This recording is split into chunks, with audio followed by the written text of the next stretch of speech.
Hello students of class 4. This is your computer class.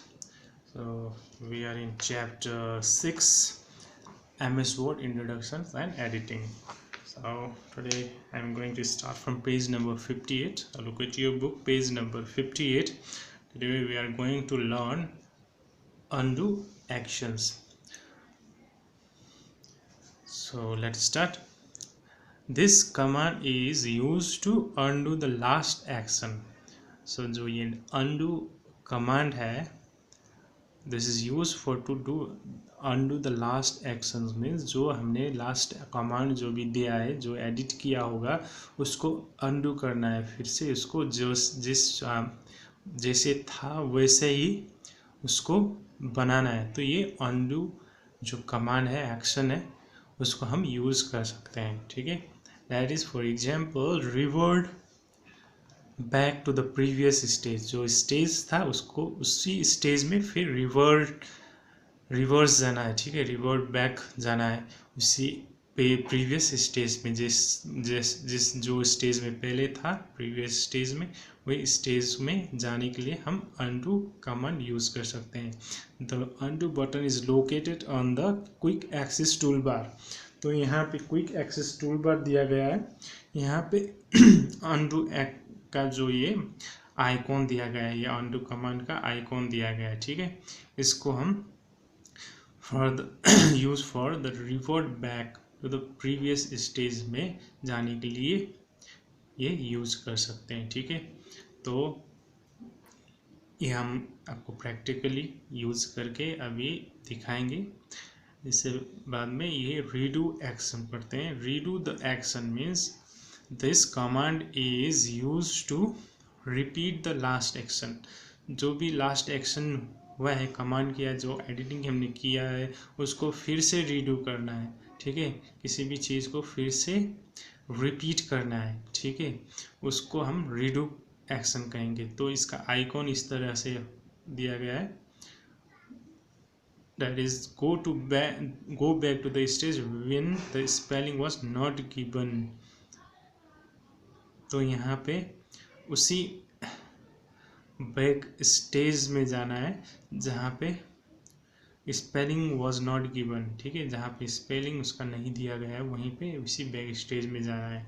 तो the redo button is located on quick access tool bar. तो ये redo button है जो, ठीक है, ये क्विक एक्सेस टूल बार में होता है. यहाँ रीडू इस तरह का दिखाया गया है जो बटन है, और ये अनडू बटन. तो ये quick access tool bar below the वो ये टाइटल बार के लेफ्ट साइड में हमको देखने को मिलेगा. ठीक है, तो ये आइकॉन याद रखना है. बटन इस तरह का जो होता है ये अनडू बटन है. ठीक है, ये रीडू बटन है. तो अनडू मीन्स किसी भी पोजीशन में जो है उसको फिर उसी पोजीशन प्रीवियस पोजीशन में प्रीवियस स्टेज में जाने के लिए हमें अनडू कमांड का यूज करना है. ठीक है, अनडू एक्शन को यूज करना है. तो रीडू मीन्स किसी भी स्टेज को फिर से रिपीट करना आता है. ठीक है, उसको हम रीडू एक्शन कहेंगे. ठीक है, तो हम ये प्रैक्टिकली करके कंप्यूटर स्क्रीन में दिखाते हैं किस तरह से हमें इस कमांड को यूज करना है. तो हम ये कंप्यूटर स्क्रीन में देखते हैं. तो यहाँ पे पहले हम एक वर्ड फाइल ओपन करेंगे. तो इस पे जो सेंटेंस टाइप किया गया है उसमें देखेंगे. तो हमारा यहाँ पे टाइटल बार है, इसके इधर क्विक एक्सेस टूल बार है. यहाँ पे जो है, जो बुक में भी हमने दिखाया था, ये अनडू बटन है और ये रीडू बटन है. तो हम यहाँ पे इसको यूज कैसे करते हैं वो बता दें. इसको यूज करने के लिए जब हम किसी भी पैराग्राफ में कोई भी एडिट करते हैं, ठीक है, उसमें जब एडिट करते हैं तो फिर हमें लगता है कि फिर वही सही था. ठीक है, तो हमें उसको फिर से प्रीवियस स्टेज में जाना होता है.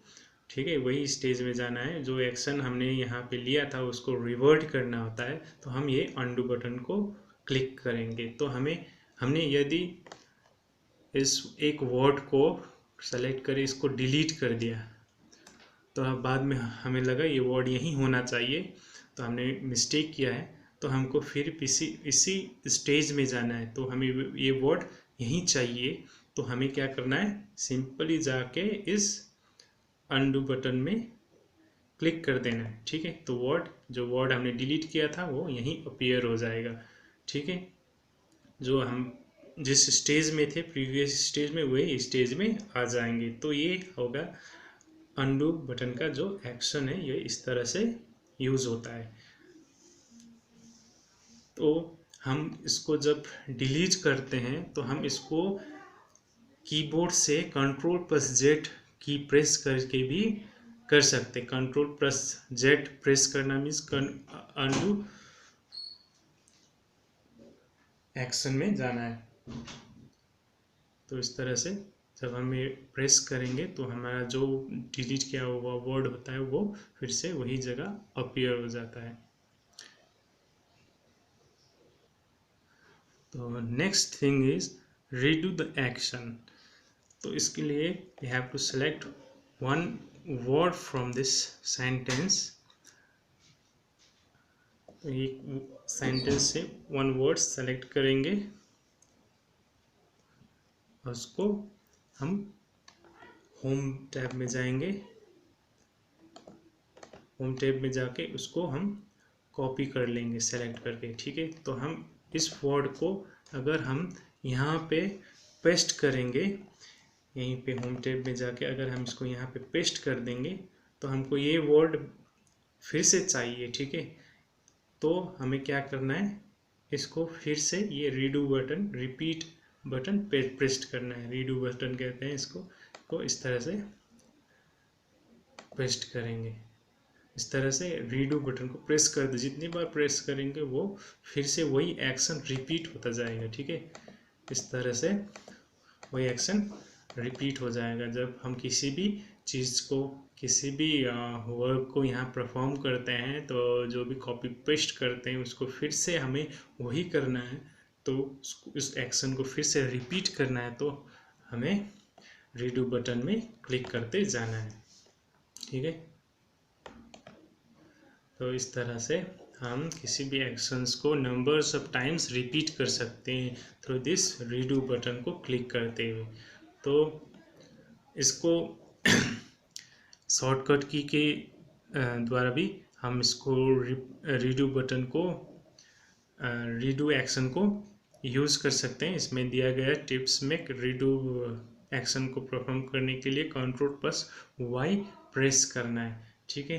तो कीबोर्ड से Ctrl+Y को प्रेस करेंगे तो जो एक्शन था वो फिर से रिपीट हो जाएगा, वो रीडू हो जाएगा, ठीक है।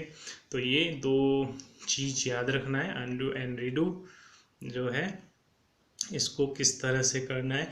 ये कीबोर्ड के थ्रू भी किया जा सकता है। Ctrl+Z अनडू हो गया, Ctrl+Y रीडू हो गया। तो और ये क्विक एक्शंस में जो है अनडू और रीडू का जो बटन दिया गया है इसके थ्रू भी किया जा सकता है, ठीक है। तो ये बहुत ही इम्पोर्टेंट थिंग है। किसी भी पैराग्राफ में टाइप करते वक्त कोई भी मिस्टेक हो गया, यदि हम कभी हमने यदि किसी या पैराग्राफ को ही डिलीट कर दिया, ठीक है, इसको ही डिलीट कर दिया, तो हमें कुछ भी सोचने की ज़रूरत नहीं, खाली हमको यहाँ पे अनडू बटन को क्लिक कर देना है। वही जो डिलीट किया था हमने वो फिर से यहाँ पे अपीयर हो जाएगा। ये अनडू एक्शन कहते हैं इसको, ठीक है। तो इस तरह से हम किसी भी चीज़ को अनडू और रीडू करके उस पर काम कर सकते हैं। तो इस क्लास में इतना ही करते हैं। तो see you in next class with new topic. तो ये याद करके रखिएगा। Till then good bye.